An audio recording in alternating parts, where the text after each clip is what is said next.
week after week, embracing the truth of God's word. You believe the gospel and claim Jesus Christ as your Lord.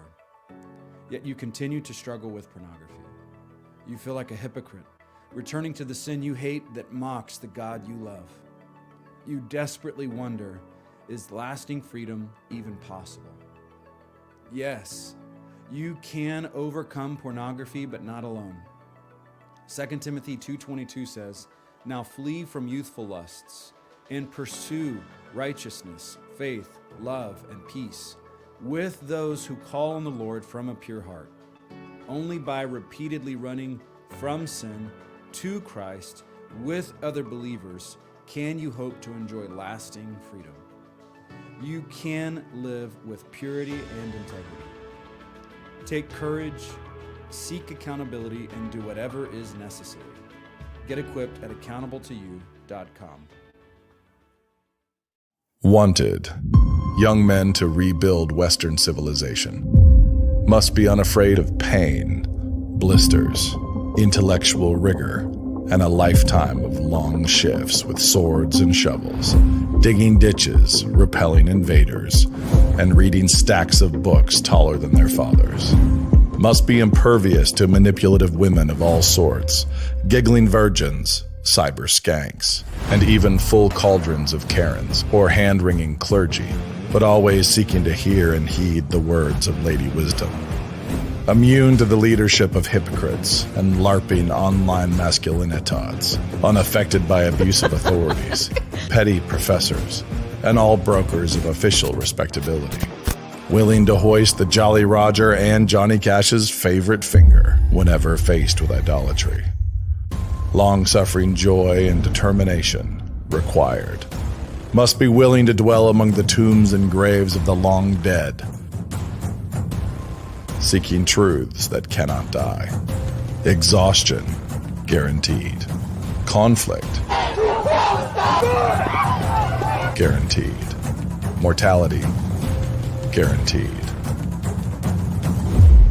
New St. Andrews College. Liberal arts for the undaunted. Legacy media is falling apart, and as it crumbles, a void is opening, a void that we intend to fill. The big legacy news networks currently average just 1.2 million viewers a weeknight, and those numbers are only going to get lower. Legacy media is dying, and the younger generation has moved on. Legacy media panders. Legacy media lies. Legacy media does not know what the truth is, and they don't care about it. Legacy media is a dumpster fire. This is why we few in our wild imaginations have started the Fight Laugh Feast Network. Our goal is to take down the legacy media giant of the last 50 years with our 5 stones. We started in 2016 with our flagship show, Cross Politic. Since those small beginnings, we now air on DirecTV. Our broader podcast network now gets over 4 million downloads a year. And our Fight Laugh Feast pub, which includes TV shows like This America, The Rowdy Christian's Guide, Pastors in Politics, and As the Lord Pleases, with your support, many more to come. Our goal is to become the flagship new media 2.0 network over the next 50 years and take over nightly news, sports, sitcoms, hunting shows, and more, all conveniently stored for you in our Fight Laugh Feast pub. We're already reaching the next generation through our podcast shows on YouTube, X, and our pub, while also tapping into legacy media audiences by airing our shows on TV through DirecTV and Xfinity. We have made a lot of progress with some duct tape and a good bit of intuition and a lot of sweat. And now we need your support more than ever. The TV networks have had such a negative impact on our households, and we're trying, by the grace of God, to put a stop to that. We have the opportunity. We just need the army. Now more than ever, we need you to join our pub to help us reach our goal of 1 million pub supporters in the next 5 years. There's no way around it. Competing with Fox and the Alphabet networks without money is virtually impossible. It's cheap for you to join. And when you do, you're combining your small monthly support with a growing army of like-minded Christians. We have thousands, we need millions. So if you want more of the Alphabet network's misinformation and lies, don't join. But if you want to give us a mere 5 stones, then please join the pub, and together we will take a swing at the head of big media, all the while fighting, laughing, and feasting to the glory of God.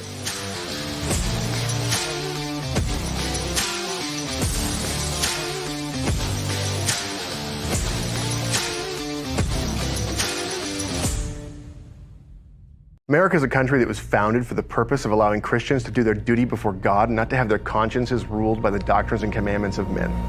Rees Fund exists in order to see the 10 Commandments properly applied, not just as a plaque on the wall, but to actually be used in business as though they're commandments from God that we're supposed to obey. Our goal is to find businesses and to buy them and to build them up.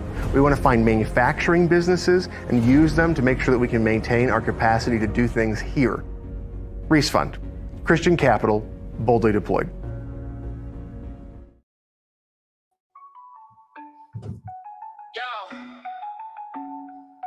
Last night on the mic, Balls and Vans came to fight. VP debate, battling for the left and right. They went at it on abortion, life on the line. Vans said protect the baby, trying to draw that hard line. Every heartbeat. Check that baby, try and draw a hard line. Can't build a nation, letting life get shut down.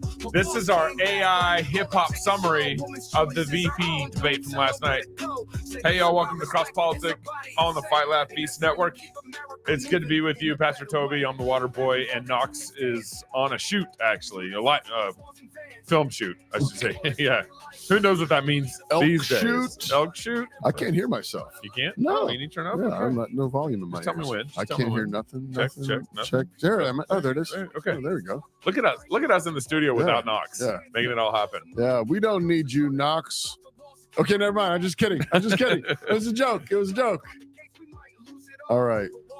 Our friends at Backwards Planning Financial are giving away one custom engraved Mont Blanc pen to a loyal Pub TV subscriber at the end of the year. Pub TV is our club, our pub club, Fight Laugh Feast Club. If you're a club member, Pub TV subscriber, then you are already entered into this drawing, and they're drawing one name at random twice each month to be entered to win at the end of the year. So you're getting drawn a couple times a month. You go into a pile. And a little Christmas present. At the end, you get some kind of fancy pen. This month's entry is drum roll. I don't know how to do that. Drum roll. Yeah, I'm sorry. No drum roll. Okay. Do I say the name? I say the name. Ralph Cochran. Ralph. Oh yeah. You know Ralph Cochran? I know Ralph. Ralph Cochran's the winner. Good dude. You're not the winner. You're like the semi-winner. Like you get your name is drawn to be put into a drawing. Mm-hmm. Just kind of like winning, you know. You don't need to do anything, Ralph, except listen to in December to see if you're the big winner of the amazing. It's like a really expensive pen. Yeah, it's really nice. Yeah. It's great little gift. And Joe, if you guys don't know Joe, he's out of Florida. And Joe's they're actually in the it's in the Oman. Where I'm drawing a blank, but they're in Florida. Anyways, they're planting a CREC church with a group down there in Florida and everything. So good people. Nice. Backwards Financial, love their support. Discover which cultural issues you need to know about as a Christian and seeker of truth by listening to the weekly podcast Refining Rhetoric with our friend Robert Bortons. Oh yeah. Hosted by Robert Borton, CEO of the world's leading homeschool support organization, and joined by a prominent expert, author, or thinker. Each episode of Refining Rhetoric explores what it means to seek out biblical truth in a culture permeated with subjective truth. Listen to Refining Rhetoric wherever you stream podcasts, or learn more about the show by visiting classicalconversations.com/FLF. That's classicalconversations.com/FLF. You just need to be careful when you open the beer. It's just over there pouring beer. Apparently got a little shook in transit and everything. Shook in transit and everything. Bring me some paper towels if you guys got a second. Thanks. So you didn't get me and Knox live streamed the debate last night. Yeah, no, we I live streamed it with, of course, Greg Moore, Dead Men Walking. Okay. And you were part of the CREC Presbytery that we had in town. Yeah, I was. So you weren't able. I was happily ignoring the whole debate. The whole debate. I didn't even look it up one time. So I wasn't gonna let you get away with not hearing some of the debate. Yeah. I was happily just ignoring it, pretending it didn't happen, pretending it's like, Well, at some points it's actually pretty disappointing on both sides. yeah, okay. And we'll go through a little bit of that today. I heard. But- I mean, the little bit I heard was that JD Vance mopped up. Yeah, I mean he's just a gifted, smooth guy. Yeah, Which makes me nervous. and he has a beard. And he has a beard. Apparently, that's intimidating. Which I think is probably the reason why he won. So I got two views on JD, two contrary views on JD Vance. Okay. One is like, he's like the Appalachia kind of guy, right? You know, he grew up there and he came from like poor blue collar white trash life, and he's legitimate VP. Okay. The other is he's an FBI informant or something, or CIA plant, or I don't know. What? Well, I mean, think about it. He somehow made it to Yale and made it through Yale. Right. Okay, so his life, I kind of think, okay, all his life up to that point's true, and then he gets to Yale, and then something happens. The FBI picked him up. CIA. They pick up a lot of people out of Yale. In fact, Yale's known for that. Interesting. So, and again, JD could be the genuine true guy too.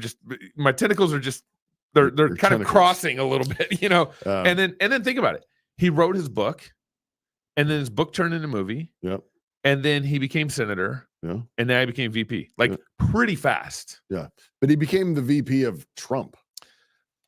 They need plants in his administration. Yeah. I don't know, Did you hear the story about who was it? Is it the president or the former president of Iran who somebody was telling me this at lunch today. Didn't you guys hear about this? This is not our notes at all. But no, there was he said that apparently or somebody there was like some kind of news press conference about how they had this like undercover program where they were spying on Israel. Uh-huh.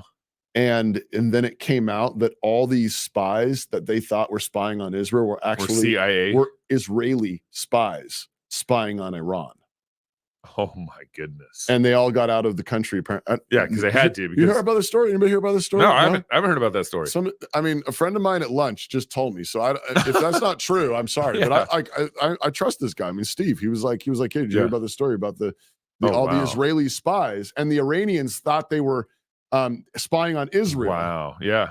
For them. Yeah. But they were actually giving them bad information. Fool's errands. Yeah, they were giving them bad information and actually spying on Iran for Israel. Anyways, I don't know. That's just that's crazy. That's what I know about the news today. Since we're talking conspiracies right now. The JD Vance conspiracy, the Iran Israel conspiracy. I have a Diddy conspiracy. Okay.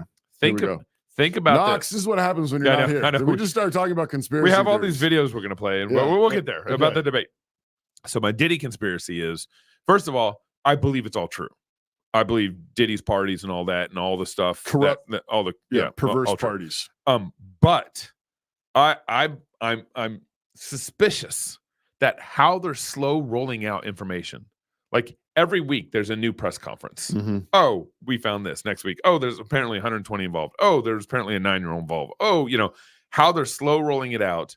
I think has to do with something about because there's a lot of high profile people involved in this. Yeah. And everyone knows it. So, like they're giving time to everybody to or cover their tracks. They're starting to twist the screws on them. Yeah. And say, hey, if you don't obey us, right, or whatever, go for the election, come out for the election, come out and help, plug Kamala, whatever, use your pull, use your sway, whatever.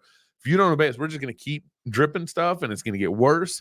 So Diddy's already going down. But the thing about Diddy is, and he might not be going down because he still might be a tool in all this because he hasn't made a statement. I mean, if they were lying about me, Gabe had 120, 9-year-old, all this stuff, I would be livid right now. P. Diddy hadn't said anything. Yeah. And secondly, they could be just like putting the screws on P. Diddy. Hey, we'll let you go free. We'll do the Epstein thing or something. He already confessed to all of it in all of his songs. Right? So my suspicions, no. I mean, isn't that what all his songs are about? Like he was singing about it for years. Yeah, I mean, I'm a pervert. Yeah, I'm a pervert. That's true. I do perverted things, and you pay me lots of money. Yeah. And I don't even know if I know any of his songs, but he had a couple like good songs, like when his uncle died, Mr. Big, not Biggie Smalls. Golly, my mind. Mr. Big. Mr. Big. That's a rock song. It's not even a Biggie. When Biggie died, he wrote kind of a nice, memorabilia kind of song for him, and that was #1 on chart for a long time. But anyways, a lot of his songs are bad. All right, So let's get to the debate. This is why you want to hear the post debate with Pastor Toby. Toby has not heard really any of the debate, so a lot of these clips are pretty fresh to him. But we're going to start here. This was actually completely authentic, raw footage of my responses to the debate. So early on, Walls actually quoted the Bible. Whoa. Yeah.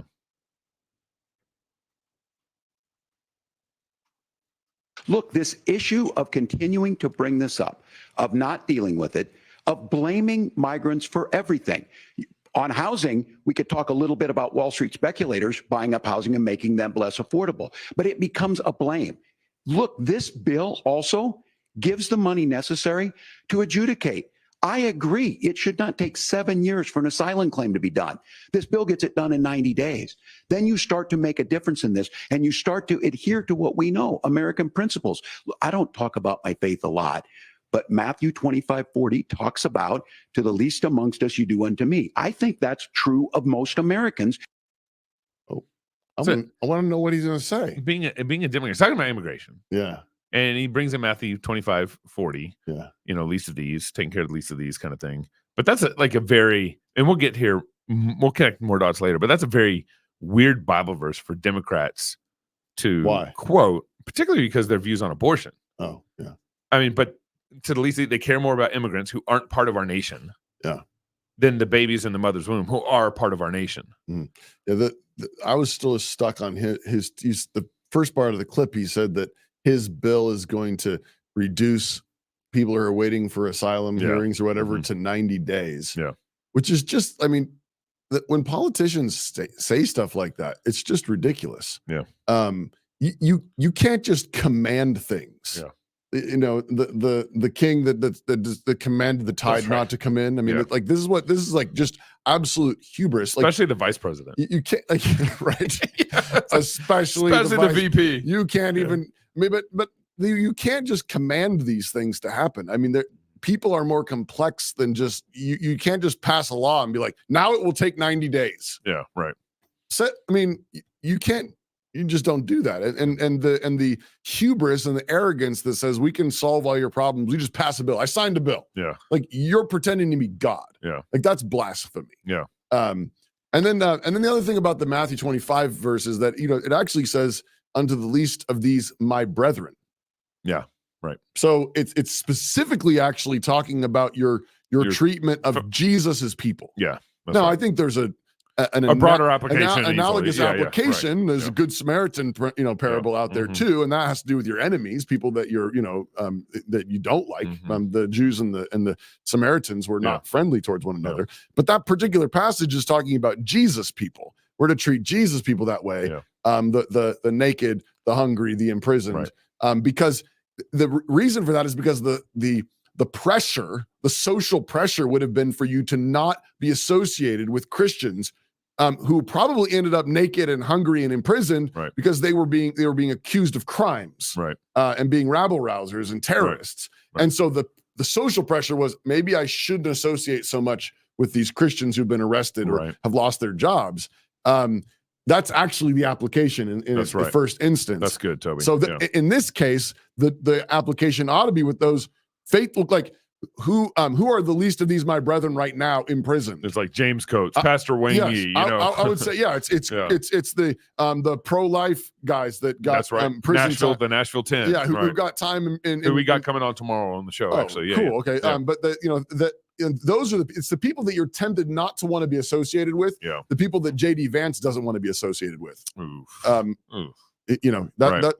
what because JD Vance never made a comment about the Nashville 10. Yeah. Trump has. And I think, to be fair, I think Trump has. As he actually said. Yeah. So JD Vance, true to form. Now, this is on CBS. The previous debate was on ABC. Trump got fact checked, I think, 4 or 5 times on that debate. Yeah. Well, JD Vance got fact checked 3 times last night, and Walls didn't get fact checked once, even on his own bills. Hilarious. Even CBS didn't learn their lesson from ABC. They're just keep fact checking the Republicans. So we're going to go through 2 fact checks. This video's just got them all lumped in one. Okay. But notice there'll be 2 fact checks, and then the last fact check that he's fact checked on JD actually interrupted and responded. He fact checked the fact checkers. He fact the check. Yes, correct. Okay. So pay attention to this video. There's 2 fact checks, and then the last one is where he's getting back on him. Go.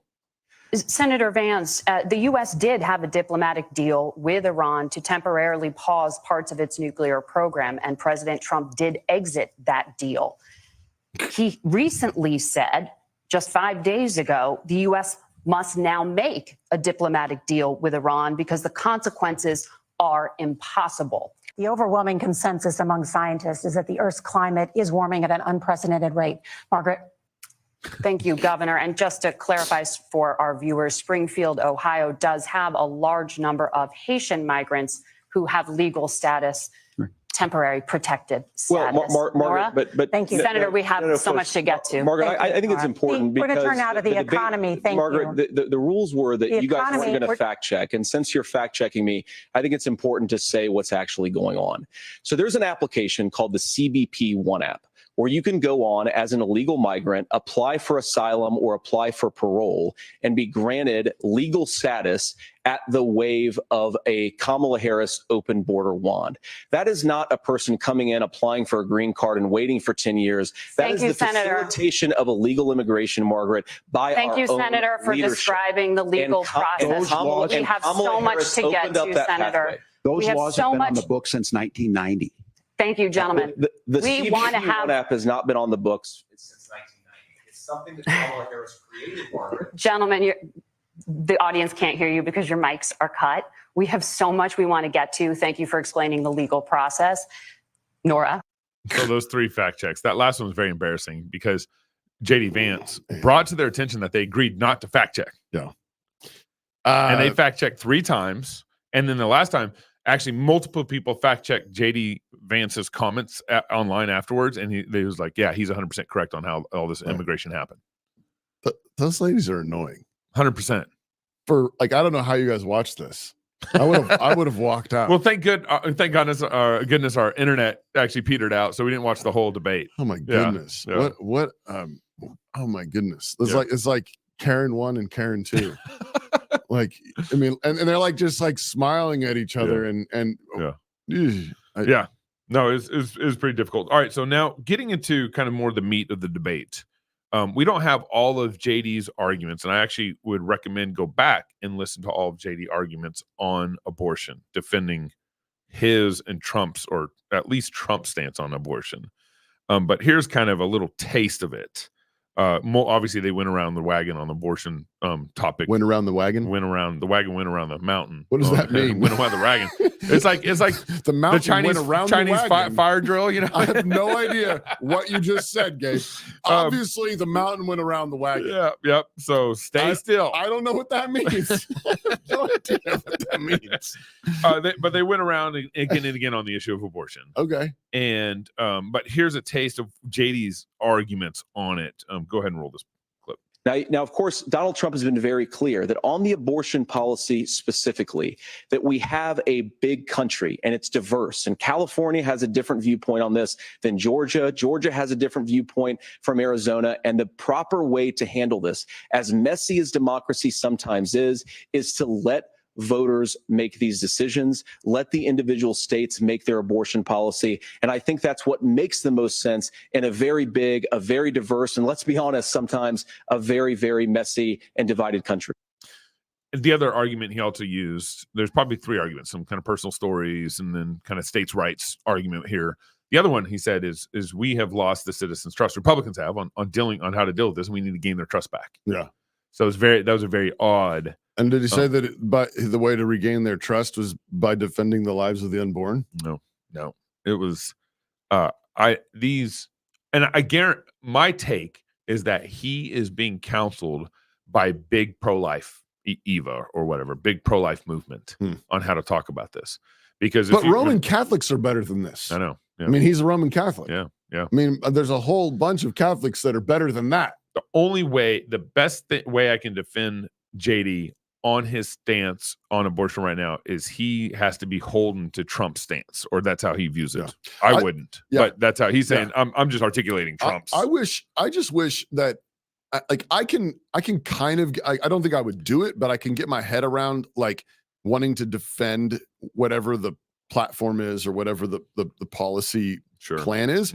But I think you could still say something like, this is the policy. It's wrong, and we got to make it better. Right. Well, yeah. Or no. But I would just love it if we get Republican politicians who claim to be pro-life to preface all their comments by saying, every from conception, all human life bears the image of God. Yeah. And deserves the right to be protected. Right. Our policy is, maybe this is not ideal. This is not the best. Whatever. It contradicts the Bible. But I think it would be a win just to get them to start saying every unborn child bears the image of God and deserves the right to live. Yeah. I mean, I think Vance actually thinks that somewhere deep down. Like I think he does. Yeah. But he's not saying it. No. And I would say overall, this is the most disappointing because this went on probably about 6 minutes back and forth. Yeah. And he kept saying things that were just disappointing after disappointment on this. And he needs to know this is the very thing that loses our trust. Yeah, that's right. When you're up there playing the politician on this, and we think you know better. Yep. Like you're Roman Catholic. Roman Catholics, we have a lot of disagreements with, but the official doctrine is that from conception. That's a human life that deserves to be protected and defended. And so you know better. Yeah. And you're up there dilly-dallying, what'd you call it? The mountain running around the running wagon? Around the wagon, which is going around the mountain. I think I know what you mean now. I think it's finally come to me. But when you're up there, doing a bunch of political just mishmash, and you're doing it just playing political games, that's what loses our trust.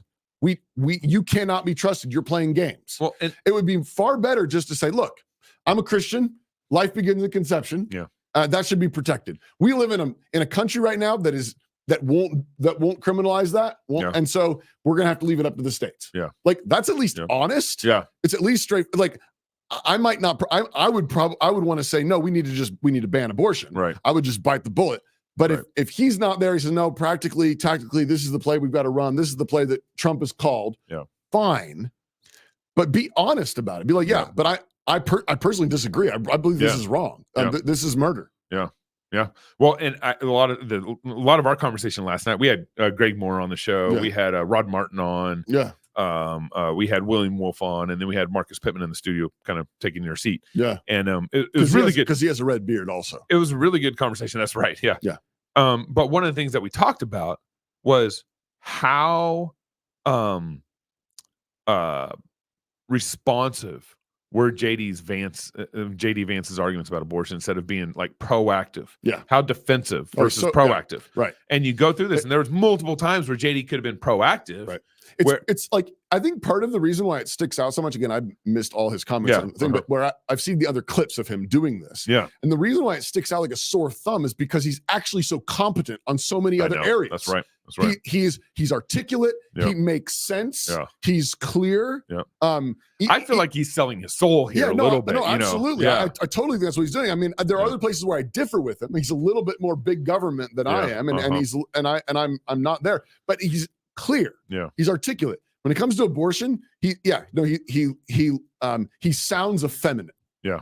He's masculine. He sounds defensive. One of the stories he gave was awful. I mean, it was. He's selling his soul. But think of all the ways he could be proactive in this debate. Oh, absolutely. It's like, Governor Walz, you take the craziest position of murdering babies in the mother's womb. Right. Like say that. You got to go, but you got to be proactive. You got to be on the offense. Right. Right. And then bring up the slavery argument. Right. Like what? These aren't people, just like Southern slavery, really? Right. Bring up the actually let's go here. This is a great time to bring this in. In Minnesota, you can kill the baby up to 9 months. Right. And listen to the argument here. But we're not going to base that on the backs of making someone like Amber Thurman drive 600 miles to try and get health care. Senator. May I respond to that? First of all, Governor, I agree with you. Amber Thurman should still be alive, and there are a lot of people who should still be alive, and I certainly wish that she was. And maybe you're free to disagree with me on this and explain this to me, but as I read the Minnesota law that you signed into law, the statute that you signed into law, it says that a doctor who presides over an abortion where the baby survives, the doctor is under no obligation to provide life-saving care to a baby who survives a botched late-term abortion. That is, I think, That's whether not you're true. pro-choice or That's not how the law pro-abortion, is. that is fundamentally barbaric. And that's why I use that word, Nora, is because some of what we've seen, do you want to force Catholic hospitals to perform abortions against their will? Because Kamala Harris has supported suing Catholic nuns to violate their freedom of conscience. We can be a big and diverse country where we respect people's freedom of conscience and make the country more pro-baby and pro-family. But please. Yes, Governor, please respond. Look, this is one where there's always something there. This is a very simple proposition. These are women's decisions to make about their healthcare decisions, and the physicians who know best when they need to do this. Trying to distort the way a law is written to try and make a point, that's not it at all. What was I wrong about, Governor? Please tell me, what was I wrong about? That is not the way the law is written. Look, I've given But how? I've given this advice on a lot of things, that getting involved, that's been misread, and it was fact-checked at the last debate. But the point on this is there's a continuation of these guys to try and tell women or to get involved. I use this line on this, just mind your own business on this. Things worked best when Roe versus Wade was in place. When we do a restoration of Roe, that works best. That doesn't preclude us from increasing funding for children. It doesn't increase us from making sure that once that child's born, like in Minnesota, they get meals, they get early childhood education, they get health care. Oh, we care about kids? Hiding behind we're going to do all these other things when you're not proposing them in your budget. Kamala Harris is proposing them. She's proposing all those things to make life easier for families. I asked a specific question, Governor. You gave me a slogan as a response. It's not the case. It's not true. That's not what the law says. So they fact-checked it with President Trump. No, they didn't fact check it. The reality is the law is so ambiguous. It absolutely allows for partial birth abortion, and it allows for no help or providing medical care for the baby after it's born in a botched abortion. Yeah. Go bring up the law, and it specifically says, so the law is, it doesn't give it any timeline for abortion. Yeah. It doesn't give any timeline for, can you kill the baby up to 6 weeks or 15 weeks or 9 months. It doesn't do that. And then it gives this massive ambiguous section here. It says local unit of government limitation, limiting the local government, saying a local unit of government may not regulate an individual's ability to freely exercise the fundamental rights set forth in this section in a manner that is more restrictive than that set forth in this section. So the bill's so vague, and then even the local cities and authorities can't even put additional restrictions on top of this bill. So the bill gives zero timeline of when abortion's not allowed. Yeah. And there's been 8 cases since this bill's been in place. There's been 8 cases where the abortion was botched, the babies were born. 8 cases, and some of those cases they didn't give them any life-saving treatment. I think they just kind of helped them a little bit, and then 3 of those cases they didn't do anything and just let the babies die. Yeah. So it's absolutely allowing for it, because the reason why we know those 8 cases is because the Minnesota requires them to report on abortions. Wow. And those women could have fact checked. Right. And if it didn't allow for it, and those deaths, even with this horrific law that allowed, the insanity of saying you can kill the baby inside, as long as it's inside the mother's birth canal or in the uterus, that's just insanity. But even granting it and saying, okay, if it's true, then what he's denying, that after a botched abortion, a baby that is born alive, that they do not have a right to kill those babies or let them die, then it ought to then medical care standards should apply to them in the same way they apply to everybody else. And if they don't, then where are the lawsuits for these wrongful deaths? Where are the lawsuits? If he's so insistent that it does not allow for the deaths of babies after you've botched an abortion, why is he not suing? And going after, why is he not the doing illegality of the situation? I mean, doesn't he care for all the citizens of his state? So I think overall, the Republican Party is going a bad direction when it talks about abortion. And the Democrats are going at a worse direction. They're talking about reinstating Roe. That's what he said. We need to reinstate Roe when nationally. we reinstate Roe nationally, like, if they can talk that way, why are we doing not have bold Republicans saying things like, when we end abortion in this land? Right. when we end abortion in this land. Maybe we can't yet, but that's what we're aiming for. Someone we have said, like Dusty Devers. That's it. Oh, so someone said that, okay, JD Vance, if he gets elected as VP, he has a chance for being in office for 8 years. 4 as VP, 8 as president. Yep. And I said, well, maybe we could talk him into asking Dusty Devers to be his VP. There we go. And then I would have a problem because I'm like, is Dusty a plant now? For real. So yeah, it's a mess there. All right, so let's move on. They talked about the floods, and we want to talk about the floods because there's a number of issues going on there. But here's JD Vance getting to addressing the Appalachia flood stuff going on. Let's turn now to Hurricane Helene. The storm could become one of the deadliest on record. More than 160 people are dead and hundreds more are missing. Senator, what responsibility would the Trump administration have to try and reduce the impact of climate change? I'll give you 2 minutes. Sure. So first of all, let's start with the hurricane because it's an unbelievable, unspeakable human tragedy. I just saw today actually a photograph of 2 grandparents on a roof with a 6-year-old child, and it was the last photograph ever taken of them because the roof collapsed and those innocent people lost their lives. And I'm sure Governor Walz joins me in saying our hearts go out to those innocent people, our prayers go out to them, and we want as robust and aggressive as a federal response as we can get to save as many lives as possible, and then of course afterwards to help the people in those communities rebuild. I mean, these are communities that I love. Some of them I know very personally in Appalachia, all across the Southeast. They need their government to do their job. And I commit that when Donald Trump is president again, the government will put the citizens of this country first when they suffer from a disaster. So there's a number of things actually going on in the background that I wish actually would be brought up to the surface better.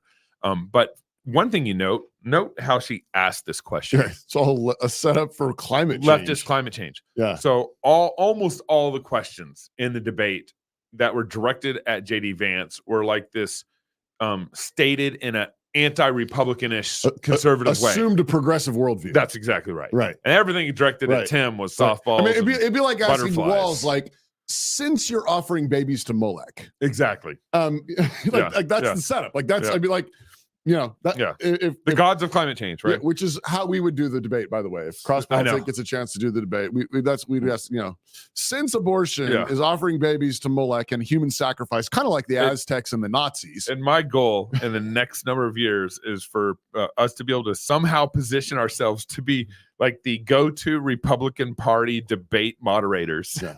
That'd be awesome. If you guys want to help with that, let me know. What's going on? So first of all, I've been in conversation and texting friends, and what's being reported in the news is still not as bad as what's happening on the ground. That's from friends in Asheville, North Carolina. Secondly, I'm actually trying to find a church in the area because I've had a number of people contact me and say, how can I donate? How can I help? And so I'm looking for a church in the area. I have one that I'm going to be in contact with if I can get in contact with them who are directly in Asheville. So if anybody has any leads, let me know, because it'd be maybe even great to do a show to help them fundraise or something like that with our network guys. There's a CREC church in Boone. In Boone? Yeah. Oh yeah. How far is that from Asheville? I think it's a little ways away, but I know they had flooding there. Yeah. Okay. I know those guys. I should contact and reach out to them. Yeah. But secondly, people are constantly saying the federal government's not here. I'm here doing this. There's all these videos going out. There's this guy in this he's got this 501c3 helicopter out there, and he's dropping people off, picking them up, all that stuff. And praise God for him. Awesome. But then the whole point is like the federal government's not here. And we need that knee-jerk reaction to want to appeal to the federal government. Yeah. Communities help communities. And if you start appealing to some sort of god of the system, it's not going to go well for you in the long run to solve your natural disaster problems. It's not that there could be maybe some layer of help, down the road or something from the federal government, whatever, like repairing the roads, something like that. But your community should help communities. And then next is your state should help your community. So we got it. And there's been so many reports of like businesses stepping up, communities helping communities where it's like, no, this is actually the way. Elon Musk bringing Starlink over all the communities to give them cell phone and Wi-Fi access to those who aren't going to have it. Right. And he's doing it for free. He's opening it for free for 30 days. Free market for the win. Yeah, huge. Yeah. And then this guy with the helicopter doing awesome work. Right. Again, that's like, this is how we want it, guys. If you're appealing to the federal government, if you're trying to make a point, I'm going in to help this community, and he's saying the federal government's not here, that's a political fight you don't want to get into. Right. You're asking to become slaves. That's right. If we're utterly dependent on the federal government to solve our problems, that means that you want to have chains hooked to the government. That's right. And the government tells you, all right, this is how you can help. This is how you can assist, which slows everything down. It's clunky, but it's just slavery. Either you're going to appeal to a greater federal government for help, or you're going to appeal to a greater God for help. I want to be indebted to God in these situations. I don't want to be indebted to the federal government. Now, the other thing that's going on, and this is just another reason why we need to get rid of all the alphabet bureaucracies. Get rid of them all, and the LGBT included. All the alphabet bureaucracies. So FEMA, first of all, FEMA has been using a lot of their money this last year for like DEI purposes and white supremacy training and all this weird stuff. And part of it is like actually their number one, they list, FEMA's duties are like, here's our top 10 duties or something. Right now, number one is diversity and training. Go to number one. Oh yeah. It literally says, I think it's on their website. That's not it. It says number one, diversity and training. Okay. Got to work on the PowerPoint here. There you go. Number one goal. FEMA's number one goal, and this is on their website. See, it's FEMA. Install equity as a foundation of mercy management. Yeah. So that's their number one goal. That's terrifying, because if you think about equity as being this like this weird kind of racism and classism that says like we need to like, we'll pick up the black people on this roof and the white people will come back to you. Are there any gays here? Yeah. Are there any trannies? Where's the LGBT people first? Like people are drowning. Like, no, number one goal is equity. Are you a tranny? Have you been tempted to be a tranny? Do you wish you were? At this point, yes. Pick me up, rescue me. but that's, I mean, it's that like you take that and like, I mean, I'm totally making fun of it. And at the same time, like that actually has real world consequences. Like if you actually start thinking in terms of my job to rescue you is based on stupid, superficial things rather than how many people can I get out of the water? Screwed. Yeah. Absolutely. We're in trouble. So here's what's the crazy thing though. It came out that FEMA this last year alone has spent over $600 million on relocating refugees in the United States. Taking care of non-citizens. Yeah. FEMA's mission, there's 640 million available funds have been used. Yep. Distributed through two opportunities, 300 and 340 million. And this is for services associated with non-citizen migrant arrivals in their communities. Yeah. Right. And remember, FEMA means Federal Emergency Management Agency. So it's for federal emergencies. So it's almost like natural disasters. It's almost like we have an emergency with all of these non-citizen migrants based on their spending habits. Yeah, that's right. But that's good, Toby. It doesn't seem like they're treating it like an emergency. Yeah. So, but I think part of here's my take a little bit. Again, I'm pretty suspicious right now. To me, we're getting close to election. I feel like all these things are happening, and I'm like, they want the chaos. You're like the Democrats ordered this hurricane. No. But they want the chaos. Yeah. I think they want the chaos. And then you have basically the same week, union boss from Jersey. Oh, yeah. He's the union boss in charge of all the port ports strikes. all the way down to Florida. Yeah. So he's one union and all the way down to Florida. And they just and into Texas? Texas? All the way to Texas. Oh my gosh. I didn't even know that. Why is Texas part of this? Because it's got ports, bro. Yeah, I know. But they should have their own union. At least, at minimum, get rid of your union. And so here's the union boss in an interview talking about the strike. And man, this is just a different kind of evil. But today's world, it's changing into the future. They're not making millions no more. They're making billions, and they're spending it fast as they make it. I want a piece of that for my men, because when they made their most money was during COVID. When my men had to go to work on those piers every single day, when everybody stayed home and went to work. Not my men.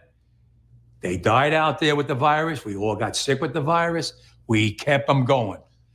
From Canada to Maine to Texas, Great Lakes, Puerto Rico, now the Bahamas, everybody went to work during COVID. Nobody stayed home. Well, I want to be compensated for that.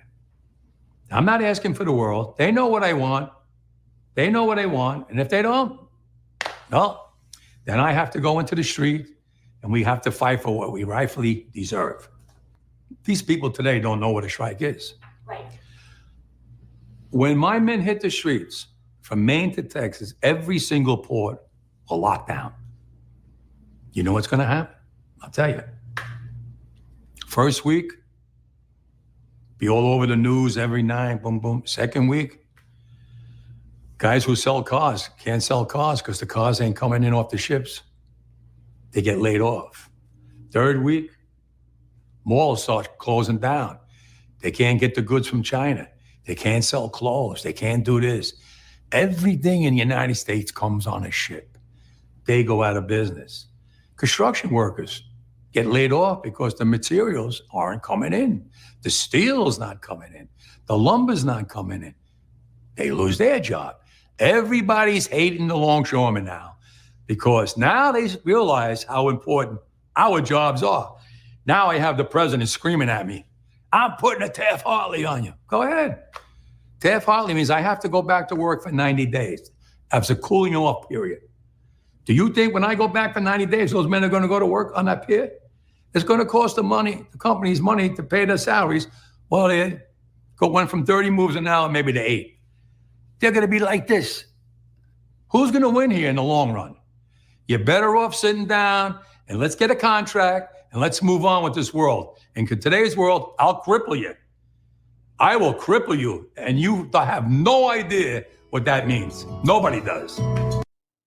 Oh, that was the music. I was like, what is going on?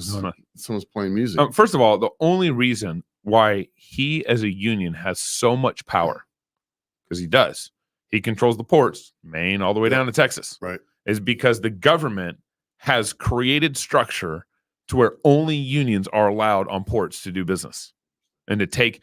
I think a ship cannot take its stuff off their ship without a union member present. Is that right? Usually that's how these unions are structured. I could confirm that, but I'm pretty sure that would be how this union's structured. Wow. I've worked on union jobs before, and there are certain union jobs, like I couldn't drill a hole in the wall because I wasn't union. Okay. Like it's crazy stuff like that. So they put in all these, basically power plays or structures in place that ensures the union job. Yeah. The thing that makes me this makes me think of is the fact that the government is the biggest union. Yeah, that's right. Mm-hmm. Okay, the government is, and they run around acting like they can run everything. Yeah, and too many conservatives grant them that authority. Right. Right. Like they just, right. I mean, a bunch of Republicans run around acting like the government has got to do everything, which grants them the union status. Like, we can't get this fixed unless we have a government official. We can't make sure this is okay unless we have a government official, and so it's like the government has created this, not just in terms of the way their union regulations, they've created this by leading the way. They're saying the way you get things done is you run everything. Like this union boss guy. Yep. I mean, it's kind of funny that he sounds a little bit like Trump, but he's just acting like the government. Yeah, that's right.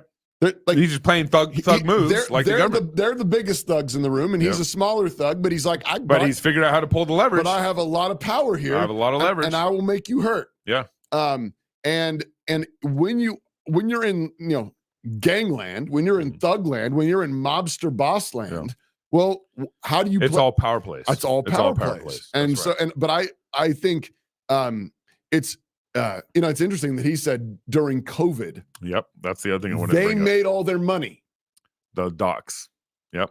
And now he wants a raise. Yeah. Yeah. And they went from millions to billions. Yes, right. And I think, but not only did the docs make all their money, there was a bunch of politicians and government officials making money on the COVID all the way down to our local city council. And with all the, ordering the government, send us money, send us money.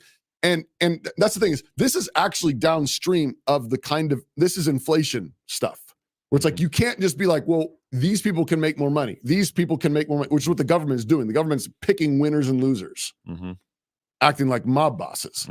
And this guy says, where's my share? I made you a bunch of money. Yep. Where's my fair share? Time to get raised. So it's hard to object. Yeah. When a whole bunch of the people at the top have created this scenario. Yep. They're the greedy thugs, a lot of them, the government officials, the administrators of this administrative state. It's hard, Well, and it's also crazy that the structure apparently is to work with the president of the United States to solve this contract. He's just saying that when it gets to that point, 3 weeks, 4 weeks in, and it's causing this kind of and the president turmoil, steps in to like make him do some things. Then I don't even understand what he was. But ordering. apparently the president somehow is involved with union jobs in Florida. Yeah, right. And has some sort of control or say or whatever. Because he's the big mob boss. That's right. He's the big mob boss, and it's like that's not the way it should be. So economic estimates, once this thing gets in full swing, which it basically is, but then there's, it takes a minute for it to build up in supply chains and so forth, that it's about a $4 billion per day cost to the American economy. $4 billion per day cost. This strike affects 14 key ports along East Coast, Gulf Coast, which are crucial for transportation. Also estimates of like, they're like actually asking something like a 77% raise. Yeah, I heard that. Yeah. So we got to actually churn pretty quickly because I got to go. We got to get into beer and Psalms real quick. So what's the Psalm of today? Romans 8. Romans 8. When we actually got one here to play. Yeah. Actually, I was going to show this for beer and Psalms. This is a single malt whiskey from Tasmania. Oh, from our friends from Tasmania. Tasmania. The CREC actually has an official member church now in Tasmania. Yeah, those guys, they're great guys. And they gave me this scotch after we admitted them. Just for the record, it was after, not before. Yeah, not before. But they wanted to make sure it wasn't a bribe. Yeah, fair enough. Right. Yeah, fair enough. So fair vote. Lark, unpersuaded vote. Yeah, completely. I didn't know it was coming. This is a metrical setting of Romans 8. Who shall the Lord's elect condemn? 'Tis God that justifies their souls, and mercy like a mighty stream o'er all their sins divinely rolls. Who shall adjudge the saints to hell? 'Tis Christ that suffered in their stead, and the salvation to fulfill, behold him rising from the dead. He lives, and sits above, forever interceding there. Who shall divide us from his love, or what shall tempt us to despair? Shall persecution or distress, famine or sword or nakedness? He that hath loved us bears us through, and makes us more than conquerors too. Yes. Faith hath an overcoming power. It triumphs in the dying hour. Christ is our life, our joy, our hope, nor can we sink with such a prop. Not all that men on earth can do, nor powers on high, nor powers below, shall cause his mercy to remove or wean our hearts from Christ our love. This is a pretty glorious, that's great lyrics. Fuguing tune. Yeah. So the paraphrase of Romans 8 was written by Isaac Watts, and this is set to a fuguing tune called Bridgewater by Louis Edson, who was an early American composer. So he's an early American composer. Actually, incidentally, he was from Woodstock, New York. I read about this. He lived 1748 to 1840. He was original Woodstock. He was the original Woodstock. And this is actually one of the Psalms we'll be singing at the Fight Laugh Feast conference this year in Fort Worth, Texas. This is on the Psalms list. Is the Psalm list out yet? No? It's almost in production. In production. Yeah. Okay. Yeah. Anyways, so we're going to publish very soon the song packet and the song list, the YouTube list, so you can listen to it with your families and start practicing these hymns and psalms. This is probably the hardest one that we're going to learn to sing. Aaron Snell is going to teach it to us. It's a fuguing tune. You can hear those parts coming in and out. The men start and then the women join. It's quickly become one of our favorites here in Moscow. The central theme is the powerful love of God, which has both justified us, but also the way that it holds us through every trial, all persecution, even to the point of making us more than conquerors. Amen. Because he has declared us perfectly righteous in his son, God is determined to make our lives demonstrate the power of his love. So he's working it out in us. He justifies us. And then our lives prove the reality of his justification. That's right. Every one of God's saints become proofs of the resurrection. and our forgiveness. Our stories may be marked by false accusations, maybe even real failures at times, sickness, trouble, famine, disaster. But everyone who believes in Christ, everyone who is in Christ, God is determined to glorify them like Christ. He's going to vindicate his name, his work in them, in their lives. Just as Christ conquered sin and death, all those who are in Christ are more than conquerors like him. And so nothing can separate us from his love. This underlines the doctrine of justification as well as God's sovereignty, but also the security of God's saints. Great Christians can and do fall into grave sin, but no true Christian can ever be lost. Jesus said that everyone who believes in him will be raised up on the last day. He also said in John 10, "My sheep hear my voice, and I know them, and they follow me, and I give unto them eternal life, and they shall never perish, neither shall any man pluck them out of my hand." That's John 10, 27 and 28. You are safe and secure in Christ because your salvation is not dependent on you clinging to Christ. Your salvation is dependent on Christ clinging to you, and he never lets his people go. If you put John 10 together with Romans 8, then nothing, no one, not sin, not the devil, not demons, not false teachers can rip you out of the grasp of Christ.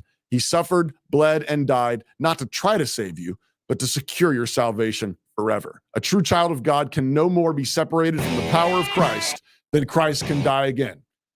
Just playing music? Huh? I didn't touch a button. Okay. But this justification before God is massive political. Usually Knox gives me like organs. When I I'm know. doing this. Not like, I okay, touched it. that's and, enough. And it went off. But this justification before God has massive political and social ramifications. These doctrines give God's people deep peace, joy, and relief.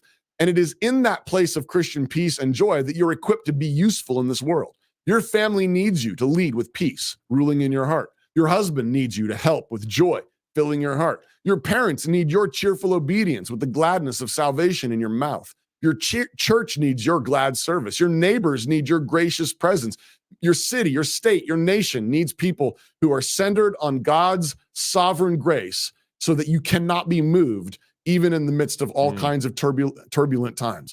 This is not a squishy grace that has no hard edges or limits. No, this grace builds families that are made out of one man and one woman who are bound in covenant fidelity and children being raised in the fear of the Lord. This grace builds churches that insist that God's ungarbled word be proclaimed with clarity and boldness. This grace compels godly men to lead those churches and guard those churches through wise and judicious discipline. This grace raises courageous men who enforce just laws, protecting life and property, men who rule on city councils and court commissions, and as judges and governors and legislators who hate covetousness and love the law of God and punish evildoers. All of it is because you have been justified by the God of heaven, and no one can bring a charge against God's elect, because nothing can separate us from the love of God. There's a massive difference between strong leaders who are secure in the justifying love of Christ and the bluster of angry and insecure men and women grasping for control. Good men know they are safe in the sovereign care of God. They are under the sovereign authority of Christ, and therefore they know what their assignments are, and they know that whatever obstacles and suffering they face, they are more than conquerors in his love. Amen. Thank you, Pastor Toby. Excited to sing that at the conference. Romans 8. So if you're single, get married.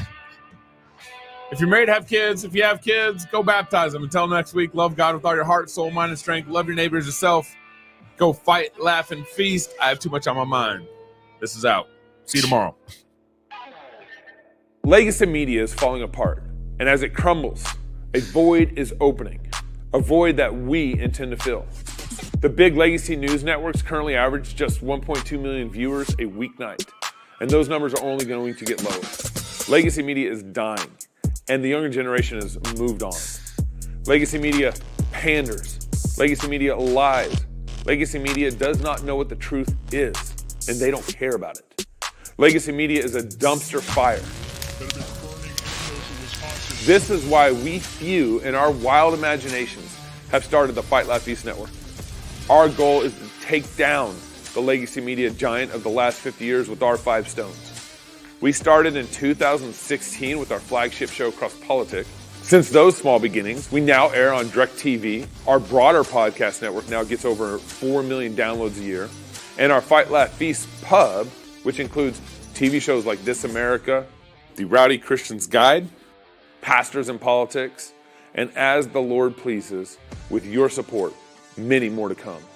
Our goal is to become the flagship new media 2.0 network over the next 50 years and take over nightly news, sports, sitcoms, hunting shows, and more, all conveniently stored for you in our Fight Laugh Feast pub.